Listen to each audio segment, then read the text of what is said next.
আসসালামু আলাইকুম। কেমন আছো আমার প্রিয় সকল বন্ধুরা? আশা করি তোমরা সকলে অনেক অনেক ভালো আছো, আনন্দে আছো, সুস্থ আছো। আলহামদুলিল্লাহ আমি অনেক ভালো আছি।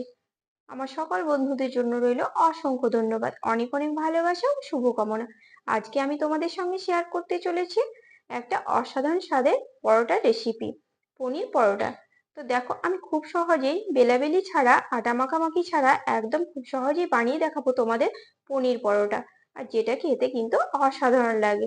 তো চলো দেখে নাও আমি কিভাবে এই পনির পরোটা বানিয়ে থাকি। তার জন্য কিন্তু তোমরা আমার পুরো ভিডিওটির সঙ্গে থেকো, আর ভালো লাগলে আমার চ্যানেলটিকে লাইক, শেয়ার, কমেন্ট ও সাবস্ক্রাইব করে আমার পাশে থেকো। এখানে আমি পরিমাণ মতো প্রথমে ময়দা নিয়ে নেব। তো দেখো, এখানে কিন্তু আমি পরিমাণ মতো ময়দা নিয়েছি, ঠিক যতগুলো পরোটা বানাবে সেভাবেই কিন্তু ময়দাটা নিতে হবে। তো এখানে আমি পরিমাণ মতো ময়দা নিয়ে নিলাম।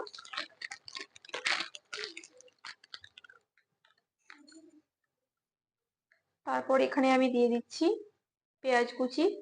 তো পেঁয়াজটাকে কিন্তু আমি এভাবে সুন্দর করে কুচি কুচি করে কেটে নিয়েছি। এখানে পেঁয়াজ কুচি দিয়ে দিলাম, আর দিয়ে দিচ্ছি কিছু গাজর কুচি।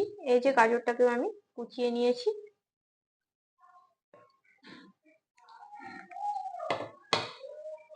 তারপর এখানে আমি দিয়ে দিচ্ছি জোয়ান। জোয়ানটাকে একটুখানি হাত দিয়ে কচলিয়ে নেবে, যাতে করে জোয়ানের সুগন্ধটা বেরিয়ে আসে। আর এখানে দিয়ে দিচ্ছি গোটা জিরে। এখানে দিয়ে দিচ্ছি স্বাদ মতো লবণ।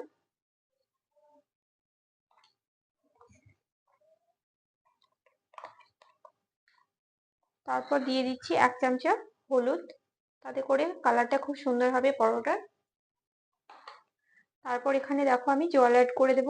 জলটা কিন্তু হালকা কুসুম কুসুম করে নিয়েছি, একদমই হালকা, যেন আঙুল ডোবানো যায় সেভাবেই কিন্তু জলটাকে করে নিতে হবে। তো এখানে জলটা দিয়ে দিলাম।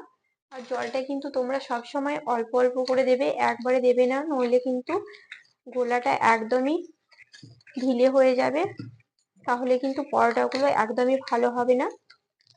তো দেখো আমি কিন্তু দিয়ে দিয়েছি, আর দেখতেই পাচ্ছ শুকনো শুকনো হয়ে আছে, মানে এখানে কিন্তু আরো একটু জল লাগবে, তাই এখানে আমি আরো জল দিয়ে দিলাম। তারপরে এভাবে কিন্তু আমি ভালো করে ঘুলে নেব। তো ব্যাটারটা কিন্তু এখনো মোটা হয়ে আছে, তাই আমি কি করব, এখানে আরো একটুখানি জল দিয়ে দেব। তো এখানে কিন্তু আমি জল দিয়ে দিয়েছি,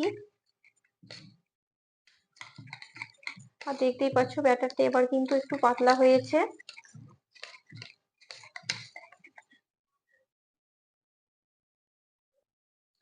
তো ব্যাটারটা দেখলে ভালোভাবে কিন্তু ঘোলা হয়ে গেছে। এবার নিয়ে নিচ্ছি দেখো আমি পনিরটাকে কিন্তু এভাবে গ্রেট করে দিয়ে দিতে হবে।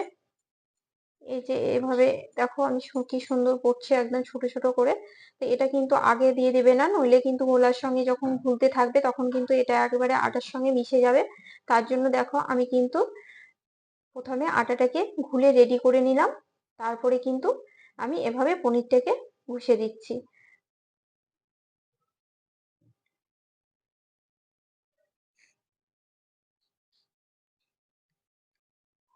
তো দেখো সব পনিরটা কিন্তু আমার গ্রেট করা হয়ে গেল, আর এই যে দেখতে পাচ্ছ এভাবেই কিন্তু হবে। তো সবটা কিন্তু আমি দিয়ে দিলাম। তারপর দেখো আমি সবশেষে দিয়ে দিচ্ছি এই যে ধনেপাতা কুচি। তারপর দিয়ে দিব আমি কসুরি মেথি। তো কসুরি মেথি দিয়ে দিচ্ছি, এতে করে ফ্লেভারটা খুব সুন্দর আসবে পরোটা, আর খেতে খুব ভালো লাগবে। তো এইভাবে আমি কিন্তু দেখো সবকিছু মিশিয়ে নিলাম। তোমরা কিন্তু চাইলে এটাকে 1 ঘন্টা বা 8 ঘন্টা রেস্টে রেখে দিতে পারো, না চাইলে কিন্তু নাও রাখতে পারো। এটা কিন্তু রেস্টে না রাখলেও খুব সুন্দর পরোটা হবে। তো দেখো গোলাটা কিন্তু আমার রেডি হয়ে গেছে। চলো এবার আমি পরোটাগুলোকে তৈরি করে নেব। তো সবশেষে দেখো একটুখানি চিনি গুঁড়ো দিয়ে দিচ্ছি, তাতে করে কিন্তু পরোটার টেস্টটা আরো সুন্দর হবে। আর তোমরা চাইলে কিন্তু এর সঙ্গে 1টা বা 2টো ডিমও অ্যাড করে দিতে পারো, তাতে করে কিন্তু দেখবে পনিরের সঙ্গে ডিম দিলে কিন্তু আরো বেশি টেস্ট বেড়ে যায়। তো এখানে আমি পনির পরোটা করছি, তাই পনির তো দিয়েছি তোমরা দেখলে। তোমরা চাইলে কিন্তু দুটো ডিমও দিয়ে দিতে পারো বা একটা ডিম দিয়ে দিতে পারো। যখনই পনিরের সঙ্গে ডিম দিবে আরো বেশি টেস্ট বেড়ে যাবে। এখানে কিন্তু আমি কোনো ডিম ব্যবহার করলাম না, শুধুমাত্র পনির দিয়ে আজকে তোমাদের পরোটাগুলো করে দেখাবো। তো দেখো এখানে কিন্তু আমি একটা চাটু বসিয়ে দিয়েছি, আর চাটুটাও কিন্তু গরম হয়ে এসেছে। এবারে এখানে আমি হালকা একটুখানি ঘি দিয়ে দিব। তারপরে ঘিটাকে দেখো আমি ব্রাশ করে নিচ্ছি।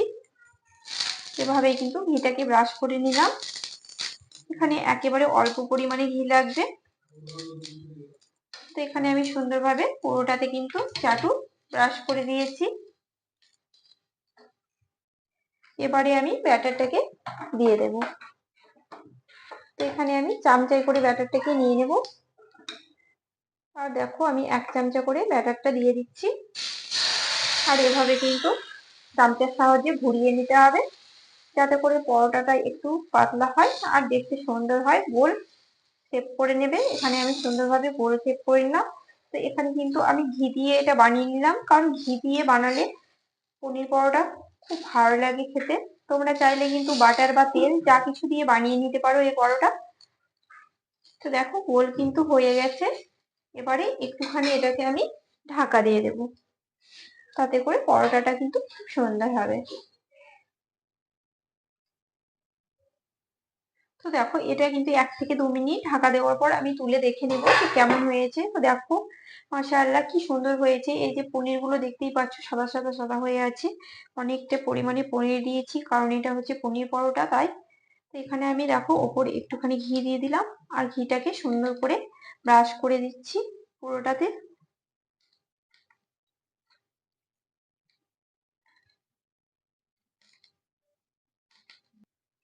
ঘি ব্রাশ করা কিন্তু হয়ে গেছে। এবারে আমি পরোটাটাকে দেখো উল্টিয়ে দিচ্ছি। তো দেখো কত সুন্দর হয়েছে। এবারে কিন্তু এভাবে আস্তে আস্তে দেবে দিতে হবে, তাহলে কিন্তু পরোটাটা খুব সুন্দর ফুলে উঠবে।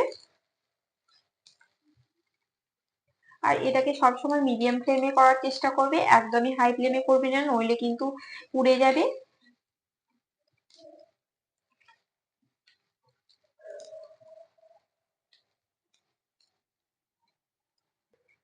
তো দেখো পরোটাগুলোকে কিন্তু এভাবে 2-1 বার উল্টিয়ে নিতে হবে, তাতে করে কিন্তু অপর পিঠটা আরো সুন্দর হবে।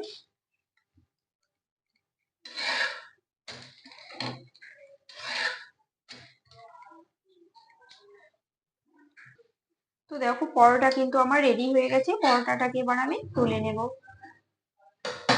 এভাবে কিন্তু আমি আরো একটা পরোটা দিয়ে দেবো। এখানে আমি সামান্য পরিমাণে ঘি দিয়ে দিলাম, আর ঘিটাকে এভাবে কিন্তু ব্রাশ করে দিচ্ছি।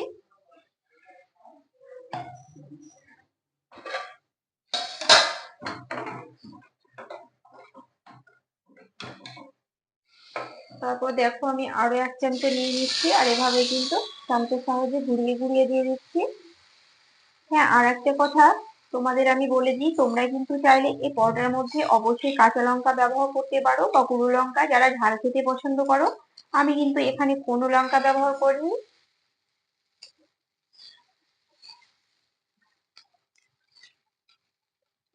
দেখো এটা কিন্তু ঘুরিয়ে ঘুরিয়ে আমি গোল শেপ দিয়ে দিলাম। এবারে এটাকে আমি কিছুক্ষণের জন্য আবারও ঢাকা দিয়ে দিব, 1 থেকে 2 মিনিট। তো আবারও দেখো আমি এভাবেই কিন্তু ঘি দিয়ে দিলাম, আর ঘি দিয়ে কিন্তু একইভাবে ব্রাশ করে দিচ্ছি। এবারে পরোটাটাকে আমি উল্টিয়ে দেব। এই পরোটাটাও কিন্তু আমার রেডি হয়ে গেছে দেখো। এবার এটাকেও আমি তুলে নেব, আর সব পরোটাগুলো কিন্তু একইভাবে আমি করে নেব। তো দেখো সব পরোটাগুলো কিন্তু আমার রেডি হয়ে গেছে, আর মাশাআল্লাহ খুবই সুন্দর হয়েছে পরোটাগুলো। এই যে খুব সফট হয়েছে, একদমই নরম কিন্তু। তো তোমরা চাইলে কিন্তু এভাবে ট্রাই করে দেখতে পারো, ভীষণই ভালো লাগবে খেতে। তো দেখো আমার রেসিপিটি কেমন লাগলো তোমরা কিন্তু কমেন্ট বক্সে অবশ্যই জানাতে ভুলো না। দেখা হচ্ছে তোমাদের সঙ্গে নেক্সট ব্লগে না, সরি, দেখা হচ্ছে তোমাদের সঙ্গে নেক্সট রেসিপিতে। তো সবাই অনেক অনেক ভালো থেকো, সুস্থ থেকো। আল্লাহ হাফেজ।